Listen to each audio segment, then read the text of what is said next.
Lyle পাহাড়ের টিলায় ছোট বাড়িতে বেশ বড় একটি ঘর। এই ঘরের মাঝে তালাইয়ের পার্টিশনের এক পাশে হায়দারের রুম। ওর রুমে একটা ছোট চৌকি আর পড়ার টেবিল, চেয়ার নেই। টেবিলটা এমনভাবে বসানো যেন চৌকিতে বসে দিব্যি বই রেখে পড়া যায়। পাশের রুমে দুটি চৌকি পাতা, একটিতে মা বাবা ঘুমান, অন্যটিকে ছোট হাসনা, ওদের সবার আদরের হাসি। হাসনাকে আদর করে সবাই হাসি নামে ডাকে। এখন রাত কয়টা বাজে অন্ধকারে ঘড়ি দেখার উপায় নেই। তারপরও হায়দার ঠিক বুঝতে পারছে একটা বেজেছে অনেক আগেই। ওর মাথার ওপর তালাইয়ের সিলিংয়ের ওপর দুইটা তক্ষক থাকে। ওদের স্থানীয় ভাষায় ককক সাপ। সাপের মতো দেখতে হলেও তক্ষকের পা আছে। কয়েক প্রহর পর পর করুক করে ডাকে, তাই হয়তো স্থানীয় ভাষায় ওগুলোর নাম ককক। মানুষ দেখলে রং বদল করলে ওরা হিংস্র নয়। অনেক দিন ধরেই হায়দারদের সিলিংয়ে ওদের বসবাস। কোনো ক্ষতির আশঙ্কা নেই বলে ওরা তক্ষকগুলো তাড়ায় না। ওদের ককক ডাক শুনেই হায়দার বুঝতে পারে এখন অনেক রাত, 1টার ওপরে বাজে। কিন্তু হায়দারের চোখে ঘুম নেই। গতকাল দুপুরে গভীর জঙ্গলে সে যা দেখেছে তা কিছুতেই ভুলতে পারছে না।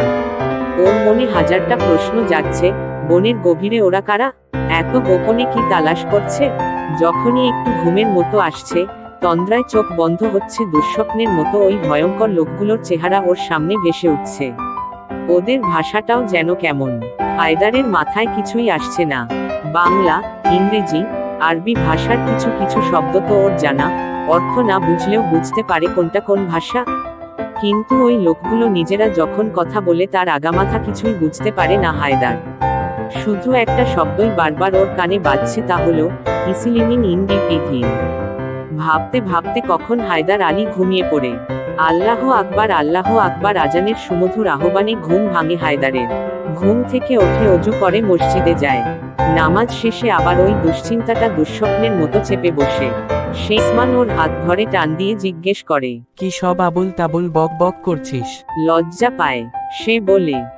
কই কিছু। ওসমান হাসতে হাসতে না তো। তাহলে কি আমি ভুল শুনলাম? বলে কপালে চোখ তুলে হায়দার জানতে চায়, কি শুন?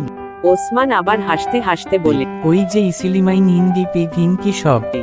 হায়দারের আর বুঝতে বাকি থাকে না, সে তার বন্ধুর কাছে ধরা পড়ে গেছে। অতএব লুকিয়ে আর লাভ নেই। সে এবার স্পষ্ট করে উচ্চ শব্দে বলে, ইসলিমাইন হিন্দি পিথিনের অর্থ জানিস? এবার ওসমানের হাসি মিলিয়ে যায়। কেন কেন হঠাৎ এসব আজব শব্দের অর্থ জানার কি দরকার পড়লো বন্ধু? ওর মুখে চিন্তার ছাপ। সে বলে, চলো বাড়ি গিয়ে দেখি কোনো ডিকশনারিতে অর্থ পাই কিনা। ওসমান বলে, কোন ভাষার ডিকশনারি দেখবে? বুঝতেই তো পারছি না এটা কোন জাতের ভাষা। ওসমানদের বাড়িও লাল পাহাড়ে, তবে হায়দারদের মতো মাটির ঘর না। ওরা থাকে দালান বাড়িতে। ওসমানের বাবা বন বিভাগের বড় কর্মকর্তা। সরকারি 3তলা বাড়ি ওদের। হায়দার আর ওসমান একই স্কুলে পড়ে। জনের বাড়ি খুব কাছাকাছি না হলেও এই মসজিদ ওদের মধ্যে এক সেতুবন্ধ তৈরি করেছে। স্কুলে তো কথা বলার খুব একটা সময় হয় না, পড়ালেখা নিয়েই ব্যস্ত থাকে দুই বন্ধু। টিফিনের যে আধ ঘন্টা সময় তাও শেষ হয়ে যায় নামাজ আর খাওয়ায়।